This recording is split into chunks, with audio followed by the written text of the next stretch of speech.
अभी तक आपने सुना वो लाश किसी और की नहीं, यश की थी। यश को इस तरह देखकर उसके पैरों की ज़मीन खिसक गई। उसके आंखों के सामने यश के साथ बिताए हुए एक एक पल हट रहे थे। जहाँ पर अभी थोड़ी देर पहले गीत और शहनाई बज रही थी, वहाँ पर मातम छा गया था।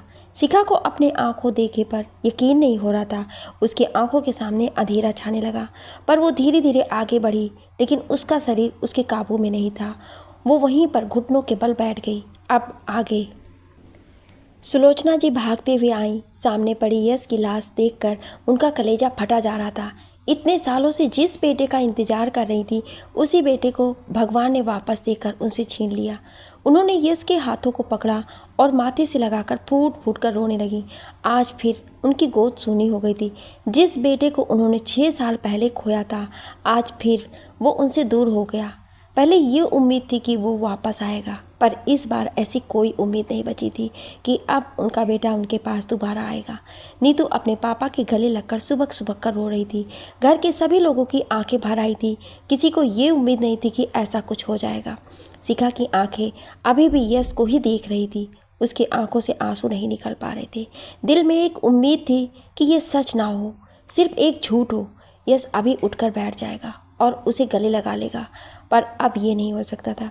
जिसे उसने खुद से भी ज़्यादा चाहा था, उसकी लाश उसके सामने खून से लथपथ पड़ी हुई थी। एम्बुलेंस के साथ आए पुलिस इंस्पेक्टर ने दिलावर सिंह के पास गए। इंस्पेक्टर, ठाकुर साहब, ये हमें डेड बॉडी के पास से ये चिट्ठी और ये कार्ड मिला है। दिलावर सिंह ने चिट्ठी और कार्ड हाथ में लिया। वो कार्ड यश का था, जो उसे सीबीआई द्वारा दिया गया था। दिलावर सिंह ने चिट्ठी खोली। चिट्ठी शिखा के लिए थी। शिखा, तुम्हें क्या लगा तुम हम लोगों का सब कुछ तबाह करके खुशी खुशी अपनी ज़िंदगी जी लोगी और हम शांत बैठे रहेंगे?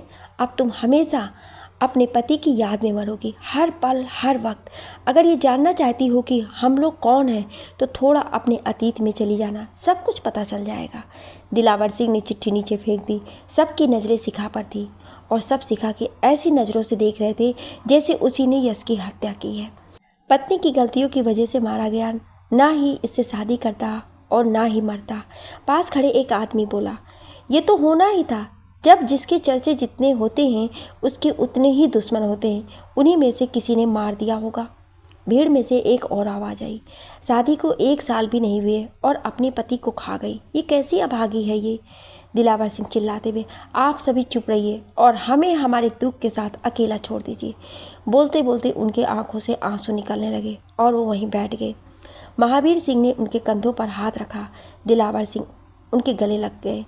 सभी लोग शांत हो गए, पर सुलोचना जी के ख्याल में सिर्फ चिट्ठी में कही हुई बातें रह गईं। वो शिखा को देख रही थी, जो एक टक बिना पलके झपकाए यश को देख रही थी। उसकी आंखों से नाम मात्र भी आंसू नहीं निकल रहे थे। सभी यूं ही पूरी रात बैठे रहे। सुबह होने तक पूरी हवेली में लोगों की भीड़ जमा हो चुकी थी। यश के ऑफिस के स्टाफ और कंपनी के सभी लेबर हवेली के बाहर आ गए थे। 10 बजे के करीब यश को लेकर चले गए। शिखा ने उसका बिल्कुल भी विरोध नहीं किया। वो बस बुत बने देखे जा रही थी। घर की सभी औरतें शिखा को देखकर तरह तरह की बातें कर रही थी। ये सारी बातें सुलोचना जी के दिल में शिखा के लिए नफरत का बीज होने का काम कर रही थी। नीतू शिखा को पकड़कर अंदर ले गई और उसे उसके रूम में छोड़ आई। दोपहर तक सभी शमशान घाट से वापस आ गए थे। पूरी हवेली में एक अजीब सी खामोशी छाई हुई थी। शाम को घर में चूल्हा नहीं जला। सबके व्रत थे, इसलिए महावीर सिंह के कहने पर सबने फलाहार किया और नीतू शिखा के लिए ले गई, पर शिखा ने खाने से इनकार कर दिया। शिखा यूं ही पूरी रात बैठी रही। उसके आंखों से नींद गायब हो गई थी। पलक झपकते ही उसकी दुनिया बदल चुकी थी। वो बार बार अपना सुहाग का जोड़ा देख रही थी, जो अब उसे ताने दे रहा था कि तूने ये क्या पहन रखा है, तू अब इसे पहनने के लायक नहीं है। शिखा उठी और उसने अलमारी से काले रंग का सूट सलवार निकाला और उसे पहन लिया। उसने अपने हाथों की चूड़ी कंगन निकालकर नीचे फेंक दिए। माथे के सिंदूर को हाथों से साफ कर दिया। कमरे की लाइट भी उसे आज एक सूरज की तेज रोशनी की तरह लग रहा था। उसने लाइट बंद की और अंधेरे में बैठ गई। अगली सुबह तो हो चुकी थी, पर उसकी ज़िंदगी में अंधेरा हो चुका था। किचन में सोनिया और सीमा खाना बना रही थी। सीमा, तुम्हें क्या लगता है यश के साथ जो कुछ भी हुआ है उसकी जिम्मेदार शिखा है? सोनिया, और नहीं तो क्या, ये सब उसकी वजह से ही तो हुआ है। अगर वो इतनी जगह दुश्मनी ना की होती तो यश आज हम सबके बीच में होता। सीमा, वो तो है, इतने सालों बाद तो चाची को बेटा मिला था, लेकिन किस्मत। सोनिया, हाँ वो तो है, भगवान के आगे किसका चला है आखिर। सीमा, तुमने शिखा को देखा? उसकी आंखों से तो एक बूंद भी आंसू नहीं गिरे। सोनिया, और कहती है हद से ज़्यादा प्यार करती हूँ।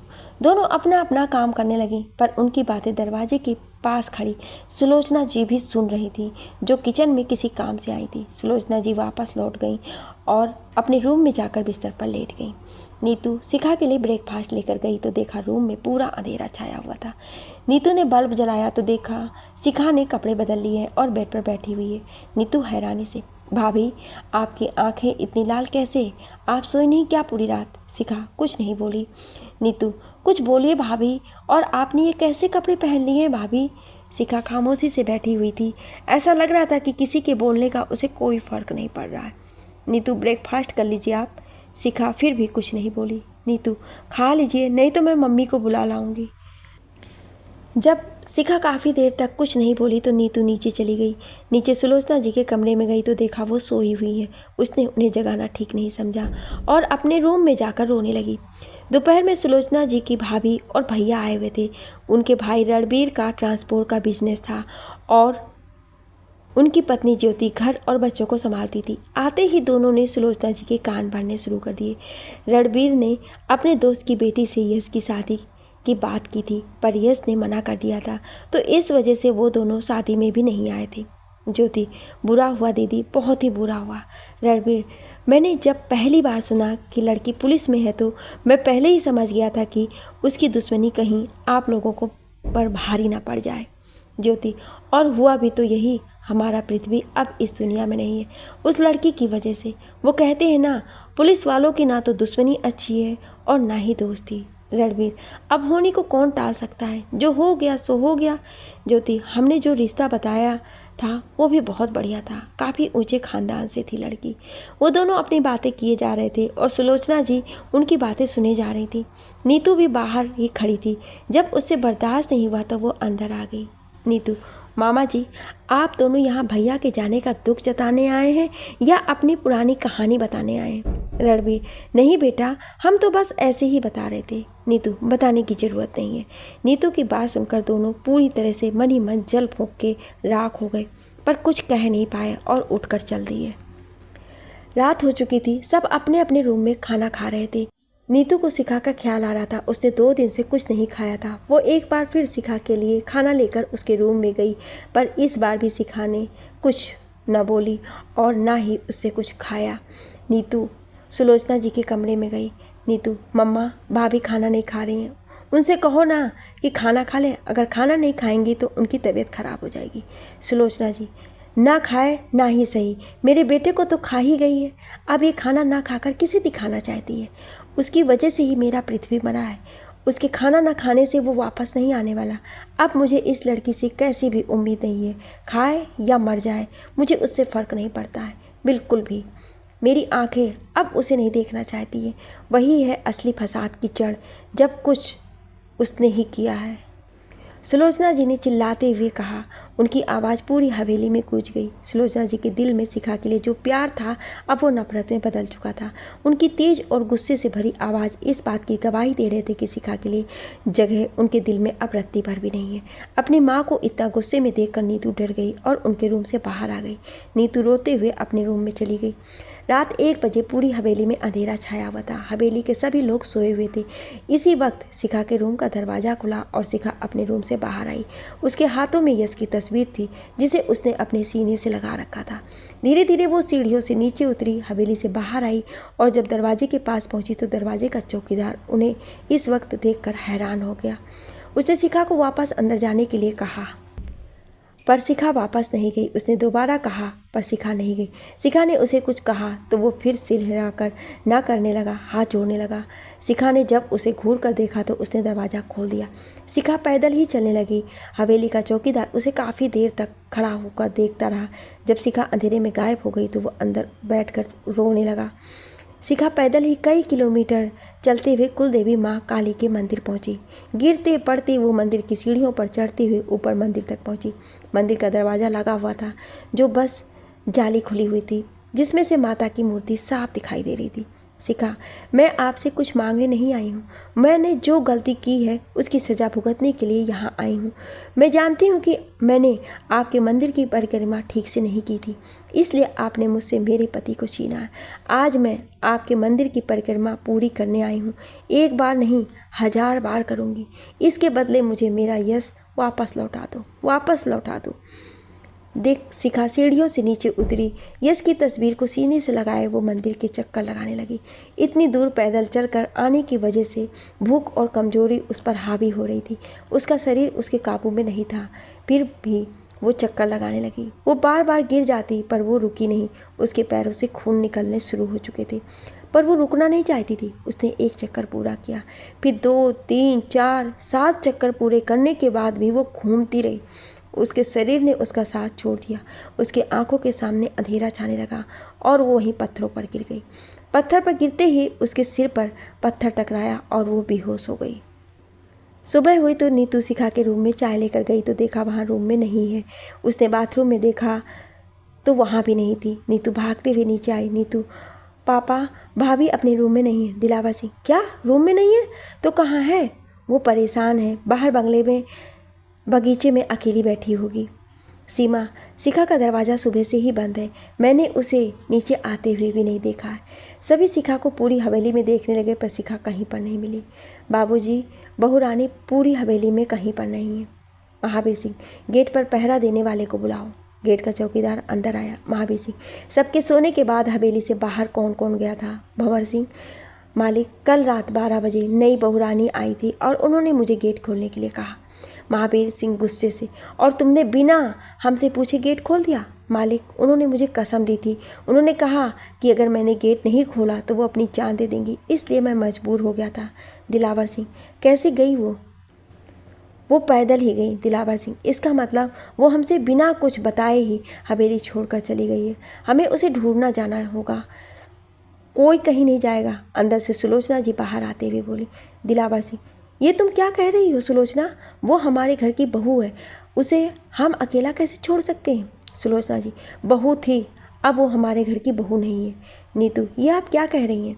सुलोचना जी चिल्लाते हुए, जब बड़े बात कर रहे हो तो छोटे बीच में नहीं बोलते।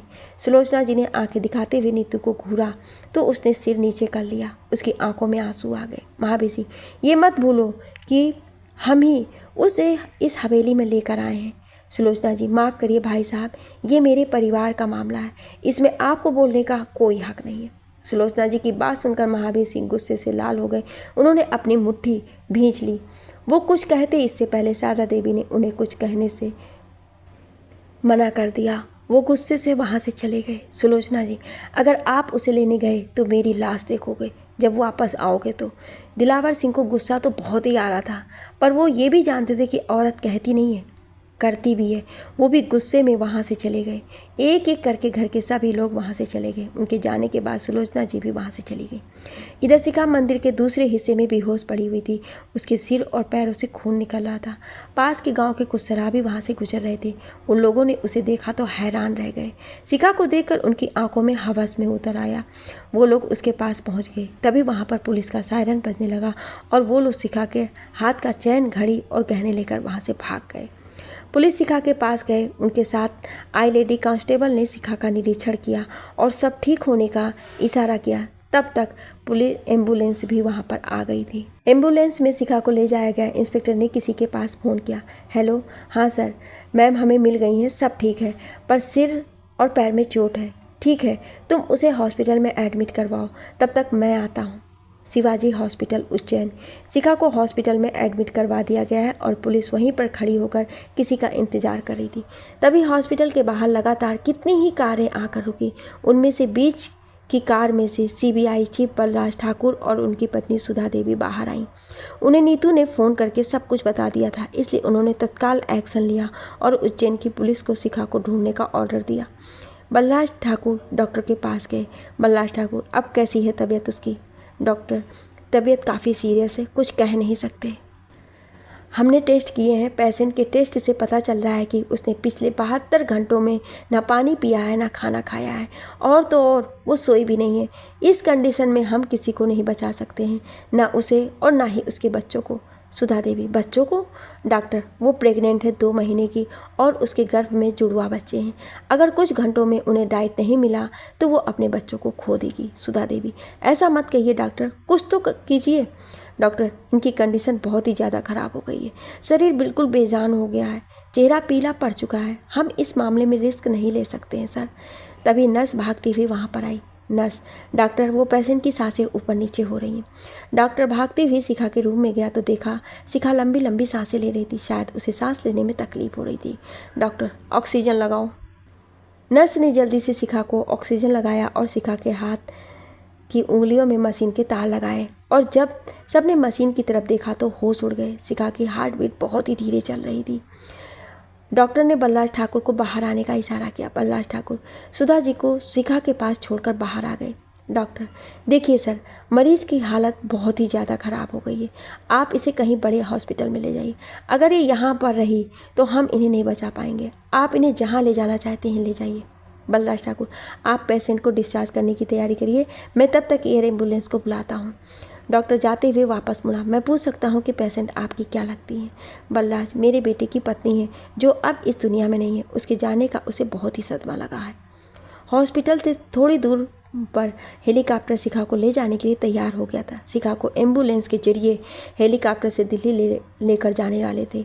एम्बुलेंस के आते ही शिखा को दिल्ली ले जाने के लिए हेलीकॉप्टर ने उड़ान भरी, जिससे बलराज ठाकुर, सुधा जी और 2 डॉक्टर के साथ एक नर्स भी थी।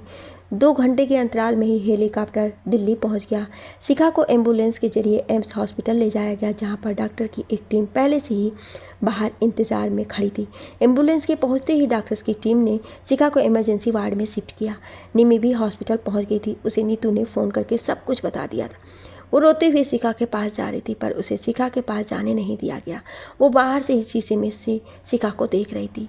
शिखा का पूरा शरीर पीला पड़ चुका था, सिर पर पट्टी बंधी थी, मुंह पर ऑक्सीजन मास्क लगा हुआ था, नाक में एक पाइप लगा हुआ था, जिसके जरिए एक नर्स बैठकर शिखा को जूस पिला रही थी, जो उसके गले से होता हुआ पेट में जा रहा था। शिखा को ऐसे देखकर उसके आंसू नहीं रुक रहे थे।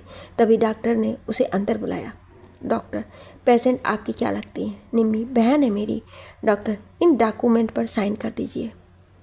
निम्मी ने पेन तो लिया, पर साइन करते वक्त उसके हाथ काँप रहे थे, आंसू रुक नहीं रहे थे। तभी बलराज ठाकुर वहाँ पर आ गए और उन्होंने निम्मी के हाथों से पेन ले लिया।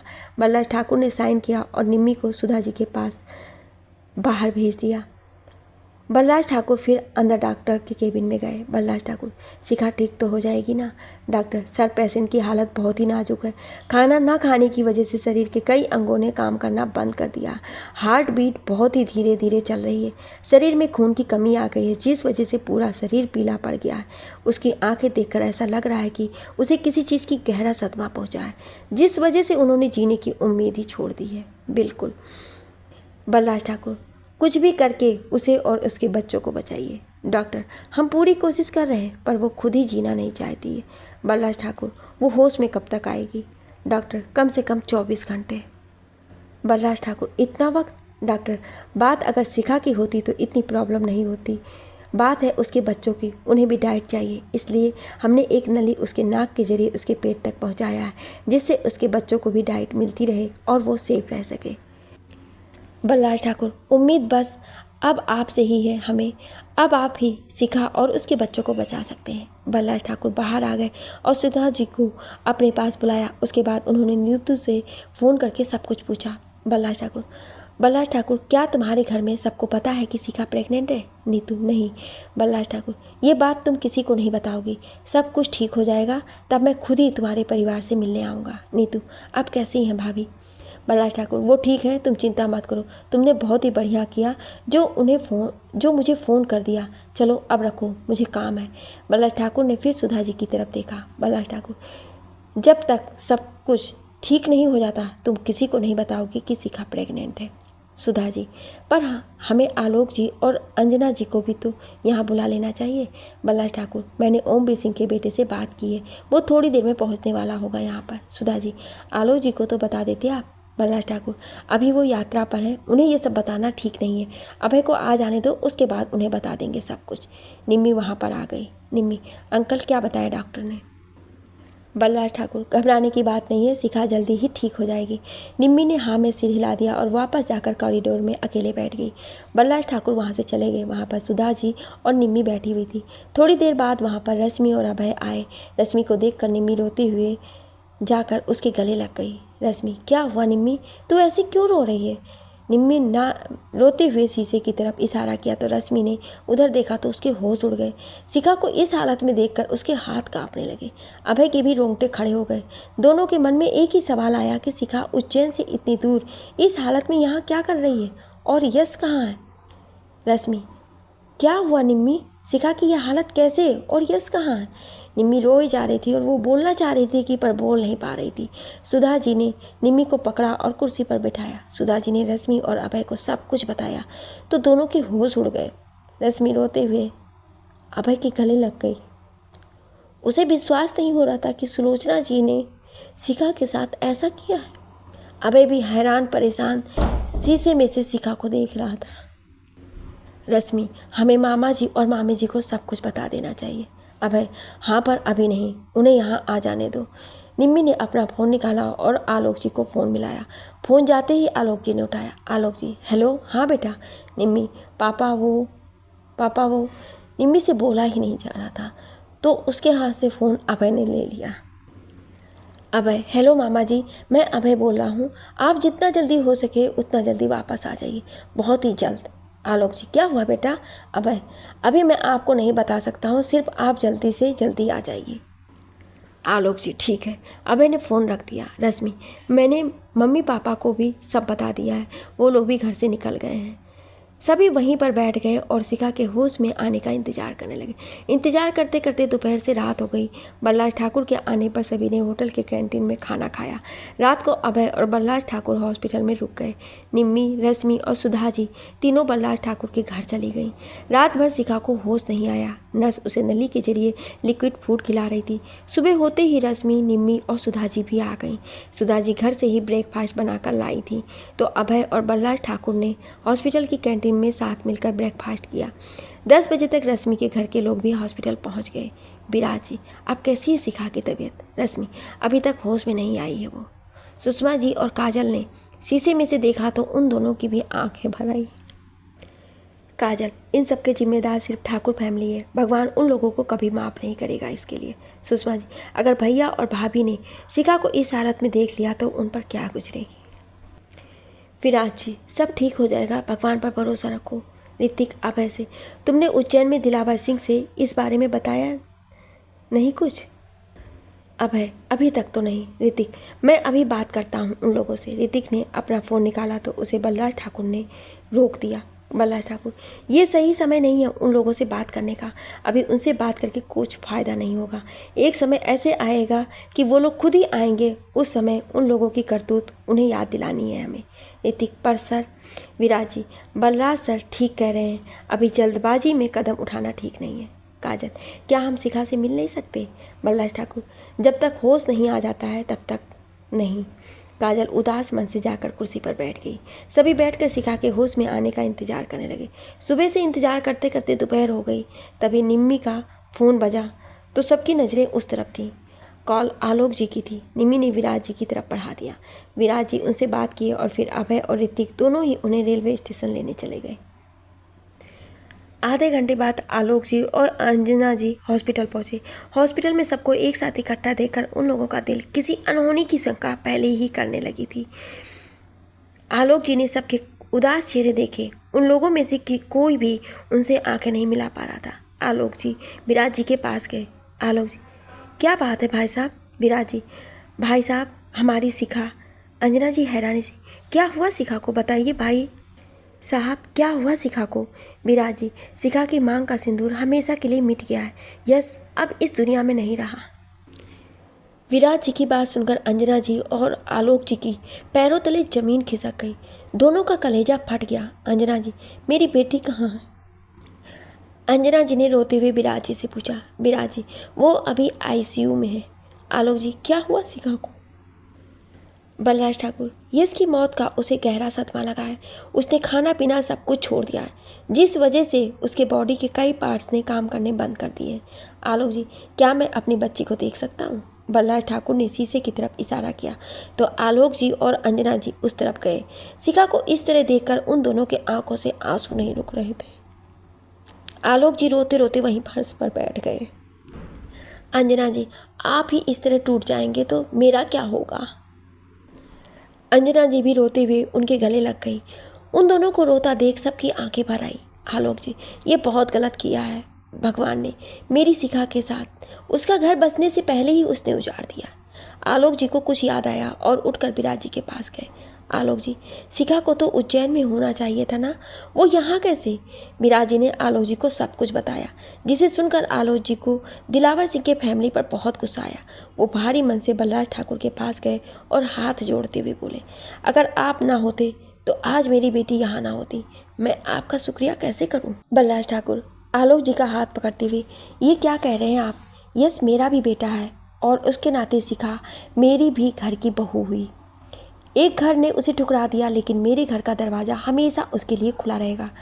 बल्लाल ठाकुर ने आलोक जी को गले लगा लिया। नर्स के वहाँ आने पर सबकी नज़रें उस तरफ गई।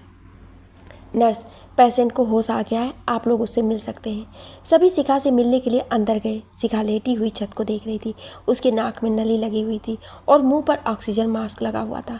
एक हाथ की नसों से उसे खून चढ़ाया जा रहा था। आलोक जी ने जाकर उसके हाथ पर अपना हाथ रखा तो शिखा ने गर्दन घुमाकर देखा। आलोक जी को देखकर उसकी आंखों से आंसू निकल आए।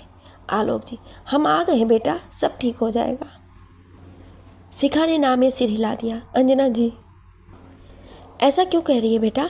अभी तेरे पास सारी ज़िंदगी है। शिखा बोलने की कोशिश कर रही थी पर मास्क होने की वजह से वो बोल नहीं पा रही थी। आलोक जी शिखा से कहते हैं कि क्या वो जानते थे शिखा बहुत ही जिद्दी है, वो इतने आसानी से किसी की बात नहीं सुनने वाली। बल्लाल ठाकुर, अभी उससे इस तरह की बातें करके परेशान न करें, उसे अभी आराम की ज़रूरत है। सभी बाहर आ गए। शिखा की हालत अभी भी ठीक नहीं थी।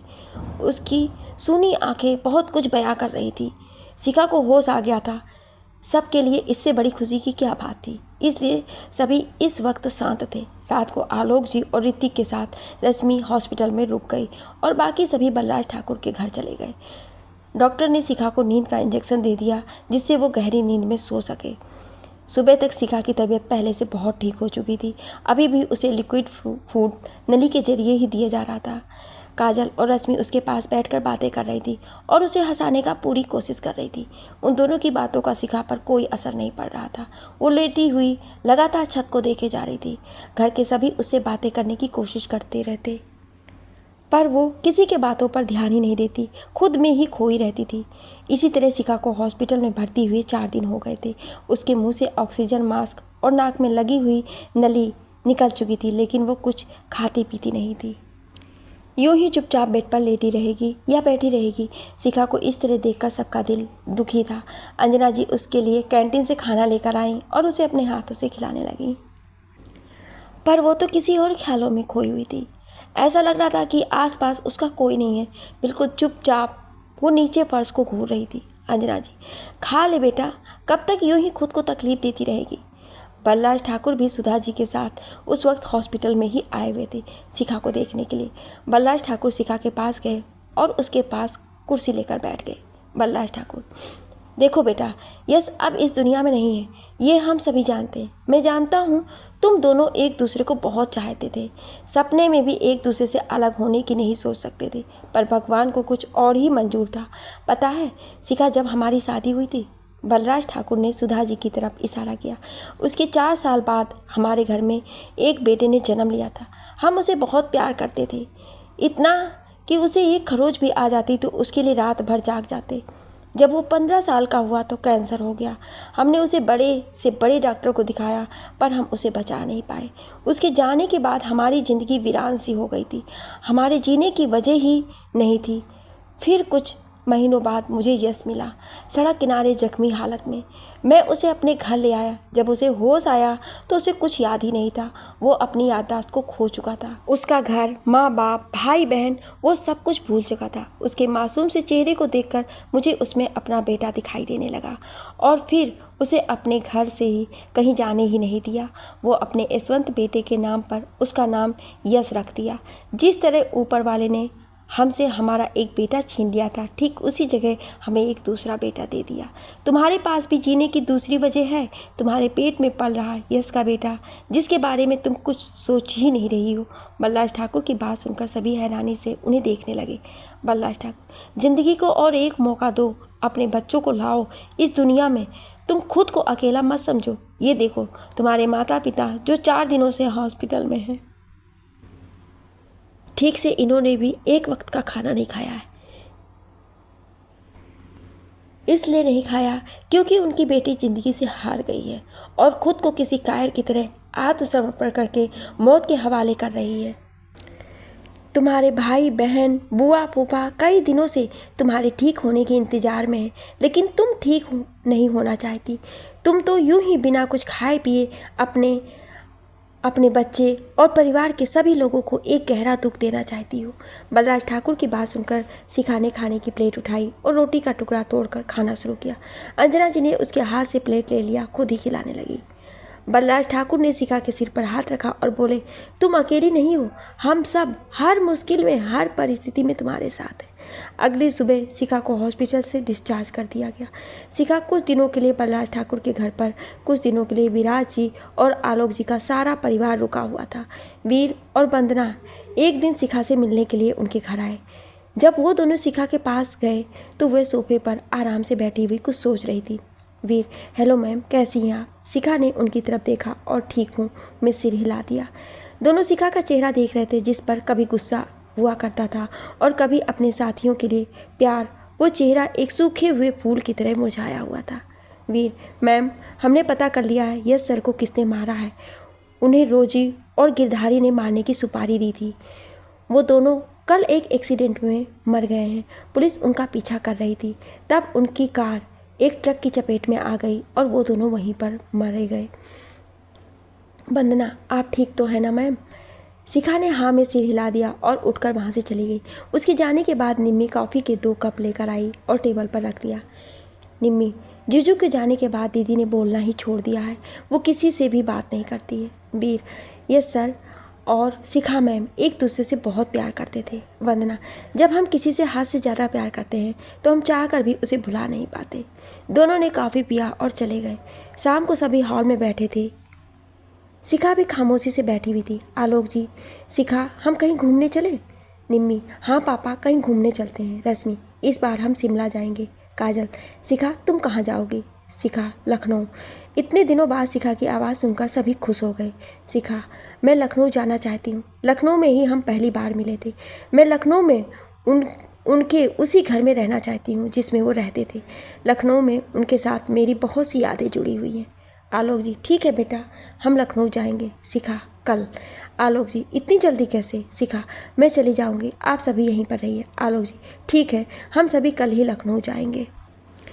अगले दिन सभी प्लेन से लखनऊ चल दिए। 2 घंटे में सभी लखनऊ एयरपोर्ट पर पहुंचे तो वीर और वंदना उन्हें लेने के लिए एयरपोर्ट पर आए हुए थे। दोनों ने उन्हें यश के पुराने घर छोड़ा और चले गए। घर की चाबी किसी के पास नहीं थी, इसलिए वीर ने पहले से एक चाबी बनाने वाले को वहां भेज दिया था। उसने ताले की चाबी बनाकर ताला खोला तो सबसे पहले शिखा अंदर गई। पूरा घर धूल और मिट्टी से भरा हुआ था। कुर्सी, सोफे, मेज, सब पर धूल की परतें जमी हुई थी। दीवारों पर जगह जगह मकड़ी के जाले लगे हुए थे। घर में घुसते ही शिखा को वो पल याद आ गया जब वो यश के साथ पहली बार उस घर में आई थी और उसने उसकी कॉफ़ी में नींद की दवा मिला दी थी। उस घर में हर तरफ यश ही दिखाई दे रहा था। कभी वो उसके बगल से उसे देखते हुए गुजरता तो कभी उसे देखकर मुस्कुराता। शिखा सामने दीवार की तरफ बढ़ी। दीवार पर यश की एक तस्वीर लगी हुई थी। उस तस्वीर पर धूल की परत बैठ गई थी। उसने हाथों से उस तस्वीर की मिट्टी को साफ किया और उस तस्वीर को देखने लगी। उसके दिल से एक ही आवाज़ आ रही थी, तस्वीर तेरी नैनन में, तेरी यादें रह गई मन में। जब तू ही बिछड़ गया तो क्या रहा मेरे जीवन में। ये जीवन टूटा दर्पण, फिर भी ना टूटा प्यार। शिखा तस्वीर पर सिर रखकर फूट फूट कर रोने लगी। रोते रोते वो नीचे बैठ गई। काजल ने भागते हुए आकर उसे संभाला और बिठाकर बोतल का पानी पिलाने को दिया। शिखा उसके गले लगकर सुबकती रही और काजल उसका पीठ सहला रही थी। बाकी सभी लोग उस घर की साफ सफाई में लग गए। शाम तक सबने मिलकर उस घर को चमका दिया। अंजना जी ने शिखा के मनपसंद का खाना बनाया था। शिखा उदास बैठी हुई थी तो रश्मि ने अपने बेटे को शिखा की गोद में दे दिया था। शिखा बहुत ही प्यार से उस बच्चे को दुलार रही थी। जब सुषमा जी ने ये कहकर उससे बच्चा ले लिया कि तुम खाना खा लो, तब तक मैं इस शैतान को संभालती हूँ। उनके जाने के बाद शिखा ने अपने पेट पर हाथ रखा। एक हल्की सी मुस्कान उसके चेहरे पर आ गई। रात को सभी ने साथ खाना खाया और सभी सोने चले गए। रात के समय शिखा को नींद नहीं आती थी, इसलिए डॉक्टर ने उसे कुछ दिनों के लिए हल्की नींद की गोली दी थी, जिसे खाने में मिलाकर शिखा को दे देते थे, जिससे वो चैन से सो जाती थी। विराज जी भी कुछ दिनों में वापस चले गए। रश्मि भी जयपुर चली गई। अब निम्मी, आलोक जी, अंजना जी और शिखा रह गए थे।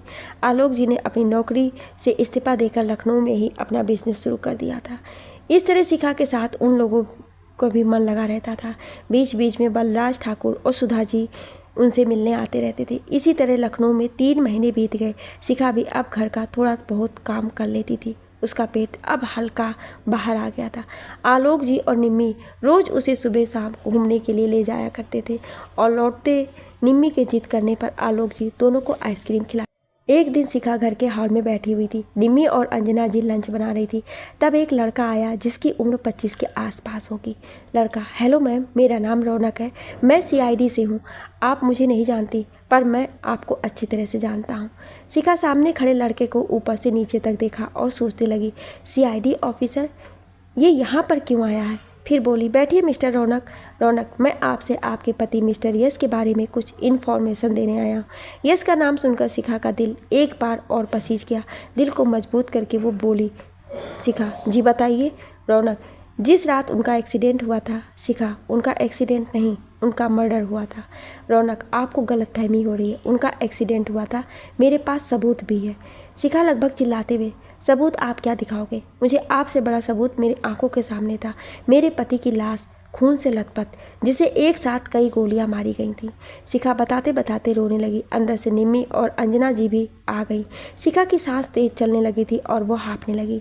निम्मी, देखिए मिस्टर, आप जो कोई भी हो, आप किस मकसद से यहाँ आए ये हम नहीं जानते, पर इतना ज़रूर जान गए हैं कि आप सच्चाई नहीं जानते हैं या आप किसी घर में गलती से आ गए हैं। रौनक, अगर आप लोगों को ऐसा लगता है कि मैं सच्चाई नहीं जानता हूँ तो एक बार इस तस्वीर को देख लीजिए। रौनक वहाँ से चला गया और जाने से पहले उसने एक लिफाफा टेबल पर रख दिया। निम्मी ने वो लिफाफा उठाया और खोल कर देखा, जो किसी हाईवे पर मौजूद दुकान की CCTV फुटेज थी। उन तस्वीरों में साफ दिखाई दे रहा था कि 2 कार आपस में टकराई और उनमें से एक कार खाई में जा गिरी। उन तस्वीरों में शुरू से अंत तक दिखाया गया था कि कार कैसे टकराई और कार किस तरह खाई में गिरी। उन सभी तस्वीरों में यश कार के ड्राइविंग सीट के बगल में बैठा हुआ दिखाई दे रहा था, पर ड्राइविंग सीट पर कौन था ये दिखाई नहीं दे रहा था। निम्मी ने सारी तस्वीरें शिखा को दिखाई। तस्वीर देखकर शिखा भी हैरान रह गई। तस्वीर के एक कोने पर उसकी नज़र गड़ी रह गई। तस्वीर के कोने पर लिखा हुआ था 25/8/2017 8:25। शिखा ने फोटो के ऊपर लिखी दिन और तारीख देखी और उसके होश उड़ गए। वो मन ही मन बुदबुदाने लगी, क्योंकि जिस तारीख और जिस समय की वो तस्वीरें थी, उस रात उस वक्त यश की डेड बॉडी उज्जैन पहुंच गई थी। शिखा के मन में ये सवाल बार बार आ रहा था कि यश जब वहाँ था तो तस्वीर में कौन है। शिखा के जहन में बहुत सारे सवाल उठ रहे थे और उन सभी सवालों का जवाब सिर्फ एक आदमी के पास था, वो था CID ऑफिसर रौनक। अगले दिन शिखा निम्मी के साथ एक कॉफ़ी शॉप में बैठी हुई थी। थोड़ी देर बाद वहाँ पर रौनक आया। रौनक कुर्सी पर बैठते हुए, मुझे पता था आप मुझसे ज़रूर मिलने आएंगी। शिखा, तुमसे मिलना ज़रूरी था इसलिए आई हूँ, वरना मैं बेवजह किसी को अपना वक्त नहीं देती। रौनक, मैम, शायद आप भूल चुकी हैं कि अब आप पुलिस में नहीं हैं। शिखा, उससे फ़र्क नहीं पड़ता, पहले ये बताओ कि तुम मेरे पति को कैसे जानते हो और ये तस्वीर तुम्हारे पास कैसे आई। शिखा ने रौनक का दिया हुआ लिफाफा उसकी तरफ सरकाया। रौनक, आपके पति से मैं आज से 4 साल पहले मिला था, मुंबई में। शिखा, बोलते जाओ। रौनक, हमने मिलकर एक गिरोह को बुरी तरह से ख़त्म कर दिया था, जिसने उन दिनों पूरे मुंबई में अपना आतंक मचा रखा था। अभी कुछ महीने पहले एक आदमी साउथ अफ्रीका से इंडिया पानी के रास्ते मुंबई पहुंचा। वो आदमी कौन है ये मैं भी नहीं जानता, पर हमें ऑर्डर मिला था कि हम उस आदमी पर नज़र रखें और इंडिया में वो क्या क्या करता है, किस किस से मिलता है, ये पता करें। शिखा, आगे। रौनक, उस आदमी के पीछे आपके पति यश को लगाया गया। लगभग 2 दिन तक उस पर नज़र रखने के बाद हमने उसे गिरफ्तार कर लिया। उसके बाद यश चला गया। मिशन सक्सेस हो गया था। लेकिन कुछ दिनों पहले मुझे पता चला कि यश की मौत हो चुकी है और उसके मौत के पीछे इस आदमी का हाथ है। रौनक ने एक तस्वीर शिखा के सामने रखी।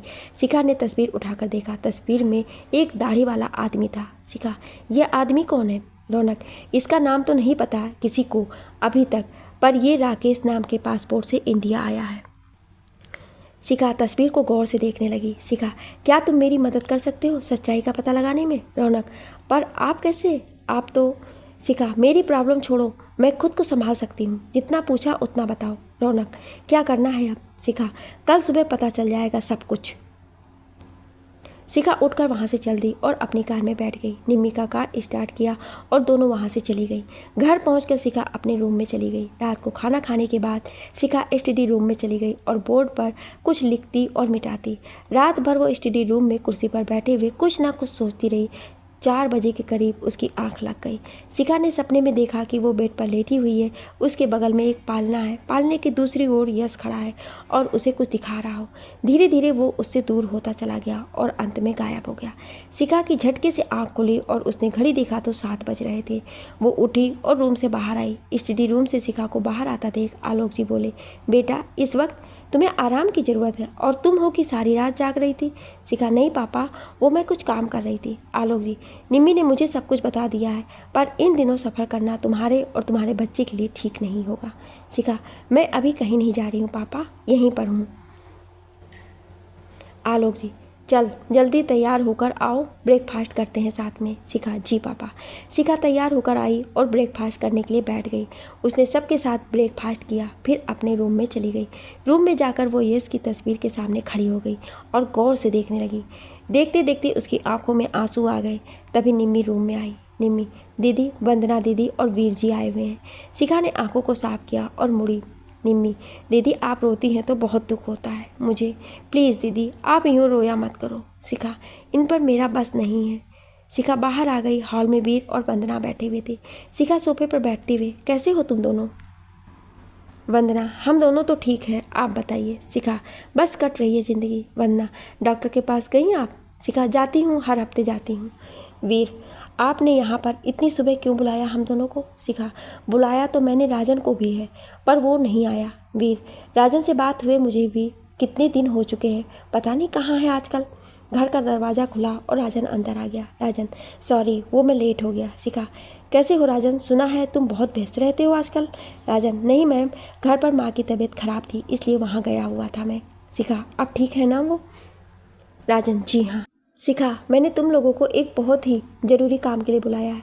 शिखा ने तीनों को अपना प्लान समझाया। शिखा, राजन, तुम इंस्पेक्टर रौनक के साथ दिल्ली जाओगे और उस आदमी के बारे में पता लगाओगे कि जिसकी तहकीकात करने के लिए वो दिल्ली आए थे। राजन, कौन? रौनक? शिखा, CID से है। राजन, ओके। शिखा, वीर, तुम वंदना के साथ वहाँ पर जाओगे जहाँ की ये तस्वीर है। वहाँ जाकर तुम्हें पता लगाना है कि क्या हुआ था उस रात। वीर, ठीक है मैम। शिखा, और मैं जाऊँगी उज्जैन। वंदना, उज्जैन क्यों? शिखा, कुछ काम है वहाँ पर मुझे। वीर, ठीक है, हम कल ही निकलते हैं। शिखा, कल नहीं आज ही। वीर, ठीक है। तीनों वहाँ से चले गए और शिखा भी उठकर अपने रूम में आ गई। रूम में आकर उसने सामान पैक करना शुरू किया। तभी अंजना जी वहाँ पर आ गई। अंजना जी, ये क्या कर रही है तू? शिखा, सामान पैक कर रही हूँ। अंजना जी, पर इस हालत में तू सफ़र कर लेगी? शिखा, मैं ठीक हूँ बिल्कुल। अंजना जी, सुबह ही तेरे पापा ने मना किया था ना कहीं जाने से। शिखा, जाना ज़रूरी है बहुत, इसलिए जा रही हूँ। अंजना जी, तू मानेगी तो है नहीं, पर तुझे मैं अकेले भेज भी नहीं सकती, इसलिए तू अपने साथ निम्मी को भी ले जा, वो तेरा ख्याल रखेगी। शिखा, नहीं मम्मा। बाहर से निम्मी आते हुए बोली, नहीं मम्मा, कहने से कुछ नहीं होगा, मैं भी चलूँगी इसके साथ में। शिखा सिर पकड़ते हुए, ठीक है, सामान पैक कर ले। दोनों ने सामान पैक किया और अंजना जी के गले लगकर घर से निकल गई। शाम तक दोनों उज्जैन पहुंच गई थी। दोनों होटल पहुंची और अपने लिए रूम बुक किया। रात भर दोनों होटल में रुकी और अगली सुबह शिखा पुलिस स्टेशन पहुंची। पुलिस स्टेशन में पहुंचकर शिखा उस इंस्पेक्टर के पास पहुंची जो उस रात यश की डेड बॉडी के साथ हवेली पर आया था। शिखा, हेलो इंस्पेक्टर, मेरा नाम शिखा है। इंस्पेक्टर, आपको कौन नहीं जानता, पुलिस डिपार्टमेंट में तो आप बहुत ही प्रसिद्ध हैं, कहिए कैसे आना हुआ? शिखा, मैं आपसे 25 अक्टूबर की रात में जो कुछ हुआ उस बारे में जानने आई हूँ। आपको मेरे पति की डेड बॉडी कहाँ पर मिली थी और उसके साथ क्या क्या था? इंस्पेक्टर, मुझे आपके हस्बैंड की डेड बॉडी उज्जैन इंदौर के हाईवे पर मिली थी। वहाँ के कुछ लोगों ने फायरिंग की आवाज़ सुनकर पुलिस को फ़ोन किया और जब हम वहाँ पर पहुँचे तो वहाँ पर आपके पति की डेड बॉडी मिली हमें। उनके पास जो कुछ भी था वो हमने आप लोगों को दे दिया था। शिखा, आपने सारी चीज़ें नहीं लौटाई है। उनका मोबाइल, पर्स और उनके गले में उनकी माँ का दिया हुआ लॉकेट, वो तीनों चीज़ पुलिस ने ही नहीं दी है। पुलिस ने दिया भी तो क्या, वो सीबीआई का कार्ड, सीबीआई की नौकरी से इस्तीफा वो 4 महीने पहले ही दे चुके थे। इंस्पेक्टर, देखिए मैम, हमें जो कुछ भी मिला था वो हमने आप लोगों को दे दी थी। शिखा, और क्या था उनके साथ? मेरा मतलब है कि उनकी कार कहाँ पर है? इंस्पेक्टर, उनके पास एक मारुति कार थी जिसे पुलिस ने हिरासत में ले लिया था। अब वो कार नीलामी के लिए रखी हुई है। शिखा, क्या मैं वो कार देख सकती हूँ? इंस्पेक्टर, जी हाँ ज़रूर। इंस्पेक्टर ने एक हवलदार को शिखा के साथ भेजा। हवलदार शिखा को एक मैदान में ले गया जहाँ पर बहुत सी कार, बाइक और कई तरह के वाहन खड़े थे। हवलदार ने एक लाल रंग की कार की तरफ इशारा किया जिस पर कई जगह गोली चलने के निशान थे। गोली लगने की वजह से कार का शीशा भी टूट गया था। शिखा उस कार के पास गई और कार को गौर से देखने लगी। उसने उस कार को कभी भी यश के पास नहीं देखी थी। उसने कार का लॉक खोला और अंदर देखा। अंदर सीट पर खून लगा हुआ था। शिखा ने कार से भी फिंगरप्रिंट उठाए और खून का भी सैंपल ले लिया। उसके बाद वो निम्मी के साथ होटल आई। शिखा का काम लगभग पूरा हो चुका था, लेकिन वो एक बार उस हाईवे पर जाना चाहती थी जहाँ पर यश को गोली मारी गई थी। शिखा निम्मी के साथ टैक्सी से उस हाईवे पर पहुंची। हाईवे के एक तरफ खाई थी तो एक तरफ पहाड़ी। शिखा ने टैक्सी को और आगे चलने को कहा। लगभग 2 से 3 किलोमीटर आगे जाने पर शिखा को एक जगह मोड़ जानी पहचानी सी लगी तो उसने टैक्सी रुकवाई। शिखा ने अपने बैग से लिफाफा निकाला और तस्वीरों को देखना शुरू किया। वो तस्वीर वही हाईवे पर मौजूद रेस्टोरेंट का था। शिखा और निम्मी दोनों ही रेस्टोरेंट में गईं। रेस्टोरेंट में ज़्यादा भीड़ नहीं थी। शिखा और निम्मी दोनों ही एक टेबल पर बैठीं। वेटर उनके पास फौरन आया। वेटर, क्या लेंगी आप मैम? शिखा, 2 ऑरेंज जूस। वेटर, जी मैम। वेटर जाने लगा तो शिखा ने उसे रोक लिया। शिखा, सुनो। वेटर, जी मैम। शिखा, ये रेस्टोरेंट कितने बजे तक खुला रहता है? वेटर, रात के 10 बजे तक मैम। शिखा, आज से 3 महीने पहले करवा चौथ की रात यहाँ एक एक्सीडेंट हुआ था, क्या तुम उसके बारे में कुछ जानते हो? वेटर, हाँ एक्सीडेंट हुआ तो था, लेकिन मैं उस समय यहाँ पर नहीं था, मेरी दिन की ड्यूटी थी। निम्मी, दिन की ड्यूटी थी तो तुम्हें ये तो तुमने अपने साथियों से तो कुछ पता ही चला होगा ना? वेटर, जी वो मैं। वेटर अभी कुछ बोल ही रहा था कि उसके मालिक ने उसे आवाज़ लगाई और वो वहाँ से चला गया। 10 मिनट बाद एक दूसरा वेटर जूस का गिलास लेकर आया। शिखा, वो जो ऑर्डर लेकर गया था उस वेटर को भेजना जरा। वेटर, वो बाज़ार चला गया है कुछ काम से, आप लोगों को और कुछ चाहिए तो बताइए ना, मैं अभी ले आऊँगा। शिखा ने वेटर को गौर से देखा जो कुछ छुपाने की कोशिश कर रहा था। शिखा, नहीं अब कुछ नहीं चाहिए। वेटर वहाँ से चला गया। उसके जाने के बाद शिखा और निम्मी दोनों खड़ी हुई और उसने जूस के पैसे दे दिए। बाहर आकर उसने देखा कि जिस टैक्सी में वो आई थी वो टैक्सी बाहर नहीं थी। निम्मी, ये टैक्सी वाला चला गया बिना पैसे लिए। शिखा, वो गया नहीं है, उसे भेजा गया है। निम्मी ने अंदर देखा तो शीशे में से एक आदमी उन दोनों की तरफ देखकर फ़ोन पर बात कर रहा था। निम्मी, मुझे कुछ गड़बड़ लग रही है दीदी। शिखा, घबराने की ज़रूरत नहीं है, सब ठीक है। शिखा ये तो जान गई थी कि कुछ तो गड़बड़ है, पर उसे निम्मी को भी संभालना था। ऐसे समय में शिखा ने वहाँ से निकल जाने में ही अपनी और निम्मी की भलाई समझी, क्योंकि वो जिस हालत में थी अभी उसके साथ निम्मी और बच्चों को भी खतरा हो सकता था। शिखा और निम्मी दोनों ही पैदल चलने लगी। कुछ देर चलने के बाद शिखा ने मुड़कर देखा तो कुछ कार आकर रेस्टोरेंट के बाहर रुकी। कार में से एक दाढ़ी वाले आदमी ने सिर बाहर निकालकर रेस्टोरेंट की तरफ देखा। फिर उसने उनके आगे चल रही शिखा और निम्मी की तरफ देखा। कारें अब तक उन लोगों की तरफ बढ़ने लगी थी। निम्मी बहुत ही डर गई थी उन लोगों को अपनी ओर आता देख। शिखा ने अपने बैग से रिवॉल्वर निकाला जो उसने उज्जैन के आने के बाद लिया था। उसने रिवॉल्वर को अपने दाएं हाथ में लटका दिया और धीरे धीरे चलने लगी। सबसे आगे वाली कार अब रुक चुकी थी। उसके हाथ में रिवॉल्वर है। कार चला रहे आदमी ने दाढ़ी वाले आदमी से कहा, उसके सिर्फ एक हाथ में रिवॉल्वर है और हमारे हर आदमी के हाथों में रिवाल्वर है। दाढ़ी वाले आदमी ने शिखा की तरफ देखते हुए बोला। दाढ़ी वाले आदमी ने हाथ निकालकर गोली चलाई। गोली की आवाज़ सुनते ही शिखा निम्मी को लेकर झुक गई और गोली जाकर सामने से आ रही ट्रक के पहिए पर लगी, जिससे ट्रक वहीं पलट कर गिर गया। ट्रक में मौजूद सभी सब्जियां सड़क पर गिर गई। इधर झटके से झुकने की वजह से शिखा के पेट में बहुत तेज़ दर्द शुरू हो गया। वो सड़क पर बैठ गई और बैठे हुए ही उसने पीछे कार की पर गोली चलाई। गोली जाकर कार की पिछली सीट पर बैठे हुए आदमी को लगी। शिखा ने एक गोली और चलाई। दूसरी गोली जाकर उस दाढ़ी वाले आदमी के कंधे पर लगी। वो जोर से चिल्लाया और उसके साथ ही कार में बैठे बाकी लोगों ने शिखा और निम्मी पर गोली चलानी शुरू कर दी। दोनों गोलियों से बचते हुए ट्रक के पीछे आ गई। उन लोगों की कार अब ट्रक तक आ पहुंची थी। शिखा अचानक ट्रक के पीछे से बाहर आई। उसने एक एक करके कार के ड्राइवरों को शूट कर दिया, जिसमें से एक कार खाई की तरफ जाकर लटक गई, दूसरी पलट गई और तीसरी जाकर एक पेड़ में टकरा गई। कार में मौजूद सभी लोग घायल हो गए थे और बचे हुए ये देख रहे थे कि ये क्या हो रहा है। हाईवे जाम हो चुका था। हाईवे पर से गुजर रही कार में से लोग निकल निकल कर देख रहे थे कि ये क्या हुआ। शिखा और निम्मी भीड़ का फ़ायदा उठाकर जिस रास्ते से आई थी उसी रास्ते वापस चली गई। शिखा के पेट में बहुत तेज़ दर्द शुरू हो चुका था। उस पर से चला भी नहीं जा रहा था। वो नीचे बैठ गई। निम्मी, चलो दीदी, अभी हम ज़्यादा दूर नहीं हैं। शिखा, अब मुझसे नहीं चला जा रहा है। सामने से एक सफ़ेद कार आ रही थी तो निम्मी भागते हुए उस कार के पास गई। कार में एक बुजुर्ग पति पत्नी जा रहे थे। निम्मी, मेरी दीदी की तबीयत बहुत ख़राब हो गई है, वो प्रेग्नेंट है, उन्हें हॉस्पिटल जाना है। हमारी कार ख़राब हो गई है, जिस वजह से मैं उन्हें हॉस्पिटल नहीं ले जा सकती। निम्मी ने एक सांस में ही हकलाते हुए बोल दिया कि उसकी आंखों में आंसू थे, जिसे देखकर उन लोगों ने ना नहीं कही और कार से आकर दोनों ने शिखा को पीछे कार में लिटाया और हॉस्पिटल लेकर चल दिए। कार में बैठी औरत शिखा को देखकर निम्मी से बोली, तुम दोनों को ऐसी हालत में अकेले नहीं आना था। देखो अब बच्ची की तबीयत कितनी ख़राब हो गई है। निम्मी, सॉरी आंटी, हमें नहीं पता था कि ऐसा कुछ हो जाएगा। इसके हस्बैंड कहाँ हैं? निम्मी, वो अब नहीं है। निम्मी ने उदास मन से कहा, ओह सॉरी बेटा, हम अभी हॉस्पिटल पहुंच जाएंगे। थोड़ी ही देर में उन लोगों ने शिखा को हॉस्पिटल पहुंचा दिया। हॉस्पिटल में शिखा को एडमिट करके उसका चेकअप हुआ। सब कुछ ठीक था। हल्की प्रॉब्लम थी, उसके लिए डॉक्टर ने उसे दवाई दे दी और कुछ समय के लिए उसे आराम करने के लिए कहा। उस औरत ने शिखा के सिर पर हाथ रखा और बोली, सब ठीक हो जाएगा, विश्वास रखो उस पर जिसने हमें तुम्हारे पास भेजा है।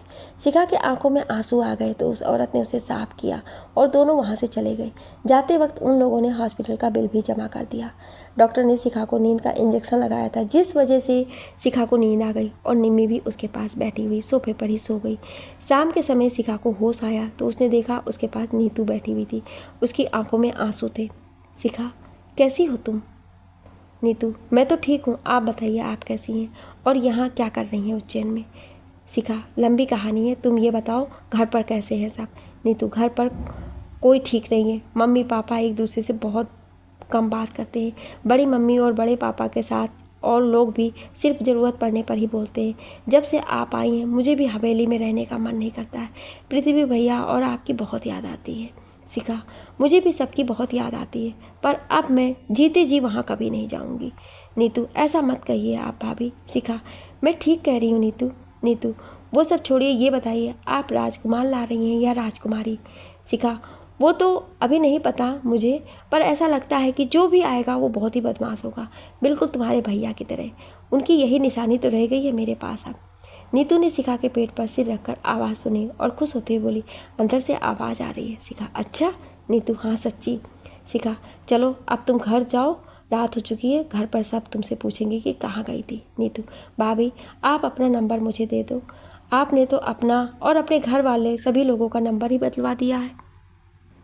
शिखा, अब मैं अकेली रहना चाहती हूँ, रिश्तेदारों से दूर। नीतू, मुझसे भी? शिखा, तुम मेरी सबसे अच्छी फ्रेंड हो, तुमसे दूर कभी नहीं। अच्छा अब जाओ, मैं कॉल करूँगी तुम्हारे पास लखनऊ जाने के बाद। नीतू, प्रॉमिस? शिखा, हाँ प्रॉमिस।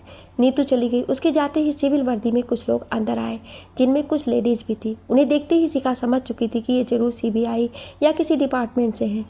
निम्मी भी उन्हें हैरानी से देख रही थी। उनमें से एक जो उनका बॉस लग रहा था वो बोला, मिस शिखा ठाकुर, मैं अभिनय शुक्ला, CBI से, आपको हमारे साथ चलना होगा। शिखा, किस जुर्म में? आज सुबह उज्जैन इंदौर हाईवे पर जो हादसा हुआ है उसमें आपका हाथ बताया जा रहा है। शिखा, कोई सबूत? उस हाईवे पर मौजूद एक बात रेस्टोरेंट की सीसीटीवी फुटेज जिसमें आपके हाथों में रिवॉल्वर साफ दिखाई दे रहा है। शिखा, रिवॉल्वर सिर्फ मेरे ही हाथों में आपको दिखाई दी, वहाँ पर मौजूद और लोगों के हाथों में नहीं? आपको जो कुछ कहना है वो अदालत में कहिएगा। शिखा, आप भूल रहे हैं कि 6 बजे के बाद किसी भी महिला को गिरफ्तार नहीं किया जा सकता है, और गर्भवती महिला को तो बिल्कुल भी नहीं।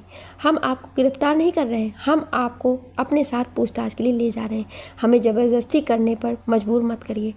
2 लेडीज़ शिखा की तरफ बढ़ीं, तभी उनके बॉस का फ़ोन बजने लगा। उसने फ़ोन रिसीव किया और उसके चेहरे का रंग उड़ गया। उसने हाथों से उन दोनों लेडीज़ को रुकने का इशारा किया। फ़ोन पर वो जी जी करते हुए वहाँ से अपने साथियों के साथ चला गया। शिखा को समझ नहीं आ रहा था कि कुछ ही मिनटों में ऐसा क्या हो गया कि ऑफिसर अपनी टीम के साथ वहाँ से चला गया। उसने फिर निम्मी की तरफ देखा जो मुस्कुरा रही थी। शिखा, क्या ज़रूरत थी तुझे इतना कुछ बताने की? निम्मी, अरे उन लोगों को भी पता चलना चाहिए कि वो किसी गिरफ्तार करने आए हैं। शिखा, तूने उन्हें बताकर बहुत बड़ी गलती कर दी है। उनका फ़ोन आने वाला ही है अब मेरे पास। निम्मी कुछ बोलती इससे पहले शिखा का फ़ोन बजने लगा। शिखा ने फ़ोन उठाकर देखा तो सुधा देवी का वीडियो कॉल था। शिखा ने कॉल उठाया। शिखा, गुड इवनिंग माँ जी। सुधा देवी, कहाँ हो तुम अभी बेटा? शिखा, जी वो हम अभी उज्जैन आए हुए थे किसी काम से। सुधा देवी, कल सुबह की पहली फ्लाइट से तुम दोनों वापस लखनऊ चली आओ। तुम लोगों की वजह से वो कितना गुस्सा है जानती हो तुम? शिखा, जी नहीं, वो जी हाँ। शिखा ने खिलाते हुए लगभग बात किया। सुधा जी, अब कैसी है तबीयत? शिखा, जी ठीक है। सुधा जी, अब तुम अकेली नहीं हो, कुछ भी करने से पहले अपने बच्चे को ध्यान में रखना। सुधा जी ने फ़ोन रख दिया और शिखा ने राहत की सांस ली और निम्मी को गुस्से से देखने लगी। निम्मी, अगर मैं उनके पास फ़ोन नहीं करती तो हमें उनकी कस्टडी में जाने के बाद कॉल करना पड़ता। शिखा सोचने लगी, मेरी आज की गलती की वजह से बहुत कुछ गलत हो जाता मेरे साथ। आखिर ये ही तो उनकी निशानी है मेरे पास। शिखा, हम दोनों कल सुबह की फ़्लाइट से वापस लखनऊ चलेंगे। निम्मी, हाँ यही सही रहेगा। शिखा और निम्मी ने रात में साथ ही खाना खाया। उसके बाद शिखा बेड पर और निम्मी सोफे पर सो गई। अगली सुबह दोनों उठी और होटल जाकर अपना सामान पैक किया। उसके बाद होटल से चेकआउट करवाकर दोनों एयरपोर्ट के लिए चल पड़ी। 12 बजे तक दोनों ही लखनऊ अपने घर पहुंच गई थी। शिखा ने बेल बजाने से पहले ही निम्मी की तरफ देखा। शिखा, उज्जैन में जो कुछ भी हुआ उस बारे में मम्मी पापा को कुछ भी पता नहीं चलना चाहिए। निम्मी, ठीक है। दरवाज़ा खोलते ही दोनों को देखकर अंजना जी खुश हो गई और शिखा को पकड़कर अंदर लाई।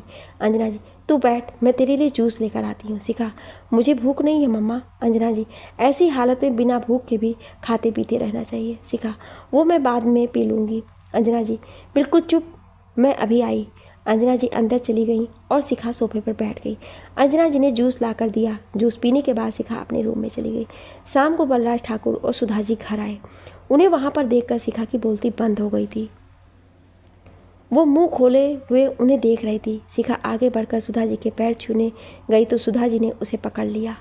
सुधा जी, ऐसी हालत में ज़्यादा झुकते नहीं है बेटा। बलराज ठाकुर, अब कैसी तबीयत है तुम्हारी? शिखा, हाँ ठीक है। बलराज ठाकुर ने एक चेक शिखा को दिया। बलराज ठाकुर, ये इसकी आज तक की कमाई थी जो उसने इतने सालों में सीबीआई की नौकरी करते हुए कमाए थे। शिखा ने चेक हाथ में लिया और अमाउंट देखा तो उस पर 1 करोड़ लिखा हुआ था। शिखा, 1 करोड़? बलराज ठाकुर, उसने बहुत से नामी गिरामी अपराधियों को जेल पहुंचाया था, ज़्यादा इसमें इनाम की राशि है। शिखा, ओह। बलराज ठाकुर, आज से तुम घर से बाहर नहीं जाओगी जब तक तुम्हारी डिलीवरी नहीं हो जाती। गार्ड्स तुम्हारे साथ हमेशा रहेंगे, ये मेरा ऑर्डर है। शिखा जी। बलराज ठाकुर, किसी भी तरह की परेशानी हो तो तुम मुझे एक कॉल कर देना बस। शिखा, जी। बलराज ठाकुर, अब हम चलते हैं, 9 बजे दिल्ली की फ़्लाइट है हमारी। आलोक जी, खाना तो खाते जाइए भाई साहब। बलराज ठाकुर, फिर कभी। अंजना जी, खाना लग गया है, ज़्यादा समय नहीं लगेगा। शिखा, खा लीजिए पापा। बलराज ठाकुर, ठीक है। सभी ने साथ मिलकर खाना खाया। उसके बाद बलराज ठाकुर चले गए। उनके जाते ही 2 लेडीज़ कांस्टेबल अंदर आईं। आलोक जी ने उन्हें मेहमान के कमरे में ठहरा दिया। कुछ गार्ड्स उनके पड़ोसी बनकर उसी कॉलोनी में शिफ्ट हो गए जिससे शिखा और उनके घर के लोगों को कोई तकलीफ ना हो। नई दिल्ली। रौनक राजन के साथ दिल्ली पहुंच गया था और उन लोगों ने अपने लिए होटल में रूम बुक किया और उस आदमी के बारे में वहां के लोकल गैंग से पता करने लगा। राजन के लिए दिल्ली कोई नई जगह नहीं थी। उसने बतौर इंस्पेक्टर बनकर दिल्ली से ही पुलिस फोर्स ज्वाइन किया था। एक रात 9 बजे दोनों अपने होटल पहुंचे। दोनों ने डिनर किया और अपने अपने रूम में चले गए। रात 1 बजे राजन का फ़ोन बजा और वो तैयार होकर अपने रूम से बाहर आया। उस वक्त रौनक भी अपने रूम से बाहर ही था। होटल के कॉरिडोर से उसने राजन को बाहर जाते हुए देखा तो वो भी उसके पीछे चल दिया। होटल से निकलने के बाद राजन ऑटो में बैठा और चला गया। रौनक भी उसके पीछे एक ऑटो से चल दिया। थोड़ी देर बाद राजन शहर से बाहर एक सुनसान इलाके में पहुंचा। रौनक भी उससे थोड़ी दूर ऑटो रुकवा कर उसे देखने लगा। एक आदमी राजन से मिलने आया। राजन ने एक फाइल उस आदमी से लिया और चल दिया। वो लोग चले गए और राजन भी वापस चल दिया। वापस आने के बाद राजन अपने रूम में चला गया और रौनक अपने रूम में से ये सोचने लगा कि आखिर उस फाइल में ऐसा क्या था जिसके बारे में राजन ने उसे कुछ नहीं बताया। अगली सुबह रौनक उठकर आया और उसने राजन के रूम को दरवाज़ा खटखटाया तो राजन ने दरवाज़ा खोला। राजन की आंखें देखकर लग रही थी कि वो रात भर सोया नहीं था।